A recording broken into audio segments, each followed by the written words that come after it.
पापा मुझे भूख लगी है, माँ कहाँ है? मुझे माँ के पास जाना है। ए अल्लाह, हमारी माँ को वापस भेज दे, हमें बहुत भूख लगी है, हमें कोई प्यार नहीं करता। यह कहानी दिल को चीर देने वाली दास्तान है उन 3 मासूम बच्चियों की जिन्होंने अपनी सगी माँ को खो दिया और फिर उनकी जिंदगी में एक ऐसी औरत आई जिसने माँ शब्द को ही बदनाम कर दिया। यह कहानी सिर्फ जुल्म की नहीं बल्कि एक ऐसे चमत्कार की है जिसे सुनकर पत्थर दिल इंसान भी रो पड़ेगा। जब इंसानों ने उन यतीम बच्चियों के लिए अपने दरवाजे बंद कर दिए तो कुदरत को खुद उनके लिए रोना पड़ा। क्या एक सूखा हुआ पेड़ वाकई किसी की माँ हो सकता है? क्या एक सौतेली माँ की नफरत उस पेड़ को काट पाएगी जिसमें उन बच्चियों की जान बसती है? इस कहानी के आखिर में जो हुआ वह आपको सोचने पर मजबूर कर देगा कि दुनिया में माँ का साया क्या होता है। एक बहुत पुराने गांव की बात है जहां रहमत नाम का एक सीधा सादा आदमी रहता था। उसकी दुनिया बहुत छोटी मगर बहुत खूबसूरत थी। उस छोटी सी दुनिया में उसकी 3 प्यारी बेटियां थी जिनका नाम रुकैया, सकीना और सबसे छोटी जैनब था। रहमत की बीवी का नाम सलमा था जो अपनी तीनों बेटियों से बेइंतहा मोहब्बत करती थी। रहमत पेशे से एक लकड़हारा था और दिन भर जंगल में मेहनत मजदूरी करके जो भी कमाता उसी में अपना घर चलाता था। भले ही उनके पास ज्यादा पैसा नहीं था मगर उनके घर में सुकून बहुत था। सलमा हर वक्त अपनी बेटियों को सीने से लगाकर रखती थी। वह खुद भूखी सो जाती मगर अपनी बेटियों को कभी भूखा नहीं रहने देती थी। रुकैया बड़ी थी और समझदार थी, सकीना थोड़ी चंचल थी और नन्ही जैनब तो सबकी लाडली थी। अक्सर रात को सोते वक्त सलमा अपनी बेटियों को कहानियां सुनाती और कहती, मेरी शहजादियों, तुम देखना एक दिन अल्लाह हमारी गरीबी दूर कर देगा। बस तुम तीनों हमेशा एक दूसरे का हाथ थामे रखना, कभी अलग मत होना। बेटियां अपनी माँ के गले लगकर सो जाती और उन्हें लगता कि दुनिया की सबसे महफूज जगह उनकी माँ की गोद ही है। लेकिन कहते हैं ना कि खुशियों को नजर लगते देर नहीं लगती। रहमत की हंसती खेलती दुनिया पर दुख के काले बादल छा गए। अचानक सलमा बहुत बीमार पड़ गई। गांव के हकीमों ने बहुत इलाज किया। रहमत ने अपनी जमा पूंजी लगा दी मगर सलमा की तबीयत बिगड़ती ही गई। एक रात सलमा को लगा कि अब उसका आखिरी वक्त आ गया है। उसने अपनी तीनों बेटियों को अपने पास बुलाया और बड़ी बेटी रुकैया का हाथ पकड़कर कहा, बेटी मैं जा रही हूँ, मेरे बाद अपनी छोटी बहनों का ख्याल रखना, तुम ही अब इनकी माँ हो। रुकैया और सकीना फूट फूट कर रोने लगी। नन्ही जैनब को तो यह भी समझ नहीं आ रहा था कि माँ अब कभी नहीं उठेगी। उसी रात सलमा ने अपनी आखिरी सांस ली और उन 3 मासूम बच्चियों को इस जालिम दुनिया में अकेला छोड़ गई। माँ के जाने के बाद घर जैसे वीरान हो गया। रहमत तो बिल्कुल टूट सा गया था। उसे समझ नहीं आ रहा था कि वह काम पर जाए या घर में अपनी बच्चियों को संभाले। बेटियां दिन भर माँ को याद करके रोती रहती और जब रहमत शाम को घर आता तो उसे अपनी बच्चियों के उतरे हुए चेहरे देखकर बहुत दुख होता। गांव वालों और रिश्तेदारों ने रहमत को समझाना शुरू किया कि रहमत, तुम्हारी बेटियां अभी छोटी हैं, इन्हें पालने के लिए एक मां की जरूरत है, तुम दूसरी शादी कर लो। रहमत पहले तो नहीं माना क्योंकि उसे डर था कि सौतेली माँ उसकी बेटियों को प्यार देगी या नहीं, मगर जब उसने देखा कि उसकी गैरमौजूदगी में बच्चियां भूख से तड़पती हैं और गंदे कपड़ों में घूमती हैं, तो उसने पत्थर दिल करके दूसरी शादी के लिए हाँ कर दी। गांव की ही एक औरत जिसका नाम नगीना था, उससे रहमत की शादी तय हो गई। नगीना पहले से शादीशुदा थी मगर उसका शौहर मर चुका था और उसकी अपनी एक बेटी थी जिसका नाम बबली था। रहमत को लगा कि नगीना खुद एक माँ है और एक बेटी की माँ होने के नाते वह उसकी बेटियों का भी दर्द समझेगी। मगर रहमत यह नहीं जानता था कि उसने अनजाने में अपनी बेटियों की जिंदगी में एक डायन को शामिल कर लिया है। शादी होकर नगीना अपनी बेटी बबली के साथ रहमत के घर आ गई। शुरू के कुछ दिन तो नगीना ने बड़ा अच्छा नाटक किया। उसने रहमत के सामने बच्चियों को नहलाया, धुलाया और अच्छा खाना खिलाया। रहमत बहुत खुश हुआ कि उसकी बेटियों को दोबारा माँ का प्यार मिल गया है। वह बेफिक्र होकर अपने काम पर जाने लगा। जैसे दिन बीतते गए नगीना का असली रूप सामने आने लगा। जब रहमत सुबह घर से काम के लिए निकल जाता तो नगीना का व्यवहार बदल जाता। वह रुकैया, सकीना और जैनब को घूर कर देखती और कहती, अरे मनहूसों, यहाँ बैठी मुफ्त की रोटियां क्यों तोड़ रही हो? चलो उठो और घर का काम करो। रुकैया, जो अभी बमुश्किल 10 साल की थी, उसे नगीना घर का झाड़ू पोछा करने पर लगा देती, सकीना से बर्तन साफ करवाती और नन्ही जैनब, जो अभी ठीक से चल भी नहीं पाती थी, उसे भी डरा धमका कर रखती। दूसरी तरफ नगीना अपनी बेटी बबली को रानी की तरह रखती। बबली सारा दिन खेलती रहती, अच्छे कपड़े पहनती और नगीना उसे अपने हाथों से खाना खिलाती, जबकि रहमत की तीनों बेटियां पुराने फटे हुए कपड़ों में लिपटी रहती और उन्हें खाने के लिए बची हुई सूखी रोटियां दी जाती। धीरे धीरे नगीना का जुल्म बढ़ता गया। वह जानबूझकर घर का काम बिगाड़ देती और फिर रहमत की बेटियों को मारती पीटती। बेचारी बच्चियां डर के मारे अपने पिता से कुछ नहीं कह पाती, क्योंकि नगीना ने उन्हें धमकी दे रखी थी कि अगर तुमने अपने बाप को कुछ भी बताया तो मैं तुम्हें जान से मार दूंगी और तुम्हें जान से मार दूंगी, तुम्हारे बाप को भी घर से निकाल दूंगी। मासूम बच्चियां इस कदर सहम गई थीं कि वे आपस में लिपट कर रोती मगर उफ तक न करती। एक दिन की बात है, रहमत काम के सिलसिले में शहर गया हुआ था और उसे आने में 2-3 दिन न लगने वाले थे। बस फिर क्या था, नगीना को तो जैसे खुली छूट मिल गई। उसने तीनों बहनों को घर से बाहर निकाल दिया और कहा, खबरदार जो घर के अंदर कदम रखा, तुम तीनों की वजह से मेरे घर का राशन खत्म हो रहा है। जाओ कहीं से भी मांग कर खाओ या मरो, मुझे कोई फर्क नहीं पड़ता। कड़कड़ाती ठंड थी और तीनों बहनें घर के बाहर चबूतरे पर ठिठुर रही थी। नन्ही जैनब भूख से रो रही थी और कह रही थी, आपा मुझे भूख लगी है, माँ कहाँ है? मुझे माँ के पास जाना है। रुकैया अपनी छोटी बहन को अपनी फटी हुई चुन्नी में छुपाने की कोशिश कर रही थी और उसकी आंखों से आंसू बह रहे थे। उसने हिम्मत करके दरवाजा खटखटाया और कहा, माँ जी प्लीज दरवाजा खोलिए, जैनब को बहुत ठंड लग रही है, उसे कम से कम एक रोटी दे दीजिए। मगर अंदर से नगीना की चीखने की आवाज आई, दफा हो जाओ यहाँ से, अगर दोबारा दरवाजा खटखटाया तो टांगे तोड़ दूंगी। रात गहरी होती जा रही थी और ठंड बढ़ती जा रही थी। मजबूर होकर रुकैया ने अपनी बहनों का हाथ थामा और कहा, चलो हम जंगल की तरफ चलते हैं, वहां शायद कोई सूखी लकड़ी मिल जाए जिससे हम आग जला सके, और क्या पता कोई जंगली फल ही मिल जाए। तीनों बहनें डरते डरते अंधेरे जंगल की तरफ चल पड़ी। जंगल बहुत डरावना था, हवाएं साए साए कर रही थीं और जंगली जानवरों की आवाजें आ रही थीं, मगर उनके पास कोई और रास्ता नहीं था। चलते चलते वे जंगल के काफी अंदर निकल गईं। वे तीनों बहुत थक चुकी थीं और भूख प्यास से उनका बुरा हाल था। तभी उन्हें एक पुराना और बिल्कुल सूखा हुआ पेड़ नजर आया। उस पेड़ पर एक भी पत्ता नहीं था, वह बिल्कुल वीरान और डरावना लग रहा था। तीनों बहनें उसी पेड़ के नीचे बैठ गईं। जैनब अब भूख बर्दाश्त नहीं कर पा रही थी। वह जोर जोर से रोने लगी और आसमान की तरफ देखकर बोली, ए अल्लाह, हमारी माँ को वापस भेज दे, हमें बहुत भूख लगी है, हमें कोई प्यार नहीं करता। तभी एक अजीब सी घटना घटी। जैसे ही जैनब के आंसू उस सूखे पेड़ की जड़ पर गिरे, उस पेड़ में एक कंपन सी हुई। अचानक उस सूखे पेड़ से एक कराहने की आवाज आई, जैसे कोई बहुत दर्द में हो। तीनों बहनें डर गईं और एक दूसरे से चिपक गईं। तभी रुकैया ने देखा कि उस पेड़ के तने से कुछ टपक रहा है। उसने पास जाकर देखा तो उसके रोंगटे खड़े हो गए। वह पानी नहीं था और ना ही पेड़ का गोंद था, वह लाल रंग का खून था। वह सूखा हुआ पेड़ खून के आंसू रो रहा था। यह मंजर इतना खौफनाक और दर्दनाक था कि कोई भी डर जाए, मगर उन बच्चियों को उस पेड़ से डर नहीं लगा, बल्कि एक अजीब सा अपनापन महसूस हुआ। तभी उस पेड़ से एक जानी पहचानी आवाज आई, मेरी बच्चियों, मेरी लाडलियों, डरो मत, मैं तुम्हारी माँ हूँ। यह सुनते ही तीनों बहनें चौंक गईं। यह आवाज बिल्कुल उनकी माँ सलमा जैसी थी। रुकैया रोते हुए बोली, माँ क्या यह आप हैं? आप कहाँ हैं? हमें दिखाई क्यों नहीं देती? पेड़ से फिर आवाज आई, बेटी मैं मर चुकी हूँ, मगर मेरी रूह तुम्हें दुखी देखकर तड़प रही थी।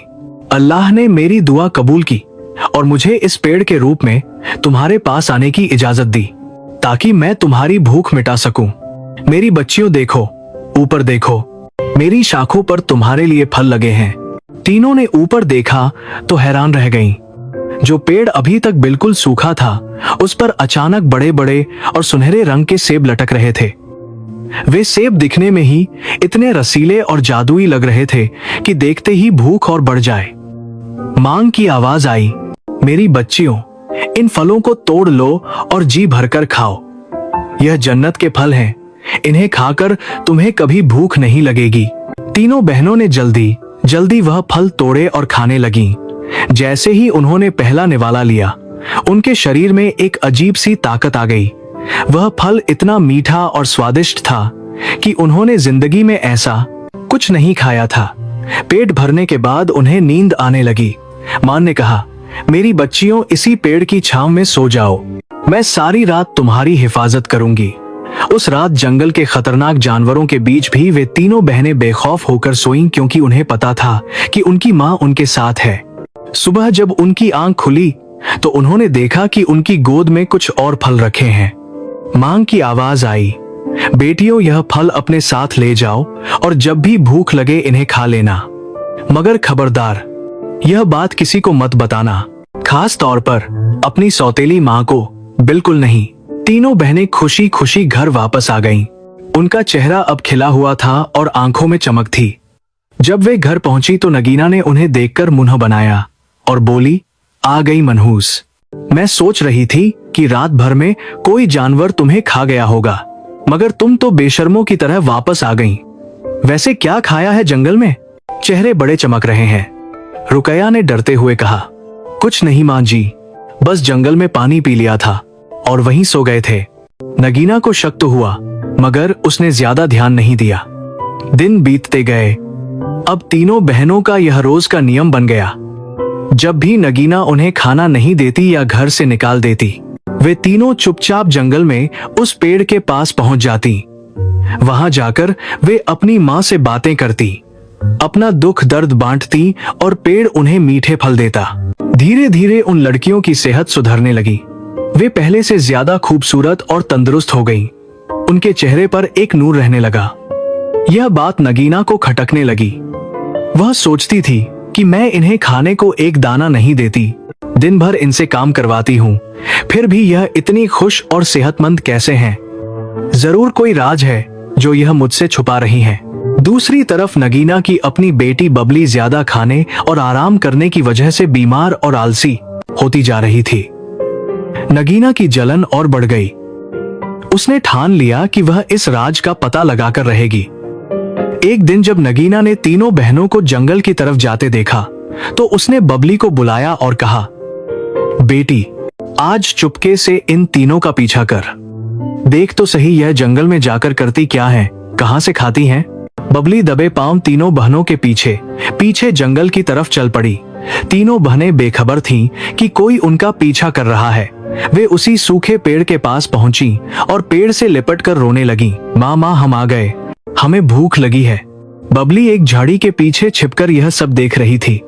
उसने देखा कि जैसे ही लड़कियों ने माँ को पुकारा, वह सूखा पेड़ अचानक हरा भरा हो गया और उस पर सुनहरे सेब लग गए। पेड़ से किसी औरत के बोलने की आवाज भी आ रही थी। बबली यह देखकर दंग रह गई। उसने देखा कि लड़कियों ने फल खाए और फिर अपनी चुन्नी में कुछ फल बांध लिए। बबली ईर्ष्या और लालच से भर गई। वह उल्टे पांव भागी और घर आकर अपनी मां नगीना को सब कुछ बता दिया। मां गजब हो गया। वह तीनों बहनें जंगल में एक जादुई पेड़ के पास जाती हैं। वह पेड़ उनसे बातें करता है और उन्हें सोने जैसे चमकते फल देता है। वह पेड़ उन्हें अपनी बेटी कहता है। नगीना यह सुनकर आग बबूला हो गई। उसने सोचा, अच्छा तो यह बात है, इनकी मरी हुई मां अभी भी भूत बनकर इनकी मदद कर रही है, इसी वजह से यह इतनी खुश रहती हैं। अब मैं उस पेड़ को ही जड़ से खत्म कर दूंगी, ना रहेगा बांस, ना बजेगी बांसुरी। नगीना ने उसी वक्त एक बड़ी सी कुल्हाड़ी उठाई और बबली को साथ लेकर जंगल की तरफ चल पड़ी। उसकी आंखों में खून सवार था। वह गुस्से में बड़बड़ा रही थी कि आज मैं उस पेड़ के टुकड़े टुकड़े कर दूंगी और जलाकर राख कर दूंगी। उधर तीनों बहनें अभी घर वापस नहीं आई थीं। वे जंगल में ही थोड़ी देर खेल रही थीं। अचानक उन्हें अपनी सौतेली मां नगीना और बबली जंगल की तरफ आते दिखाई दी। नगीना के हाथ में चमकती हुई कुल्हाड़ी देखकर रुकैया समझ गई कि जरूर कोई अनहोनी होने वाली है। वह चिल्लाई, भागो बहनों, माँ को बचाना होगा। तीनों बहनें दौड़कर पेड़ के पास पहुंची और पेड़ से लिपट गईं। रुकैया रोते हुए बोली, माँ माँ भाग जाओ यहाँ से, वह डायन तुम्हें काटने आ रही है। माँ की आवाज आई, मेरी बच्चियों तुम यहाँ से हट जाओ, वह बहुत खतरनाक औरत है, वह तुम्हें चोट पहुंचा सकती है। लेकिन बच्चियों ने पेड़ को नहीं छोड़ा। इतने में नगीना वहां पहुंच गई। उसका चेहरा गुस्से से लाल था।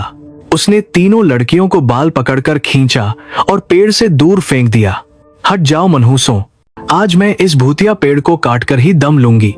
नगीना ने कुल्हाड़ी हवा में लहराई और पूरी ताकत से पेड़ के तने पर वार किया।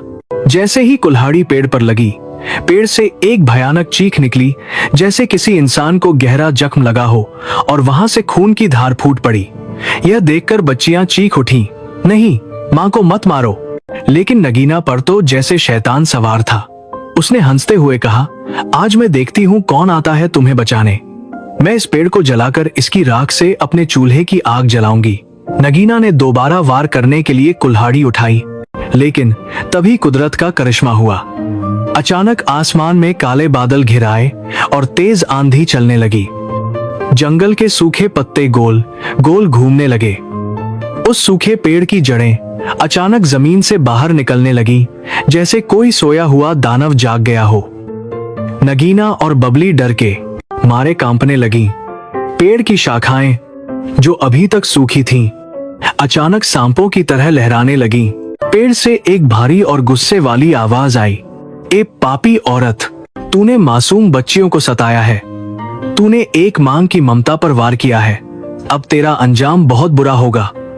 नगीना डर के मारे पीछे हटने लगी, मगर तभी पेड़ की जड़ों ने नगीना और बबली के पैरों को जकड़ लिया।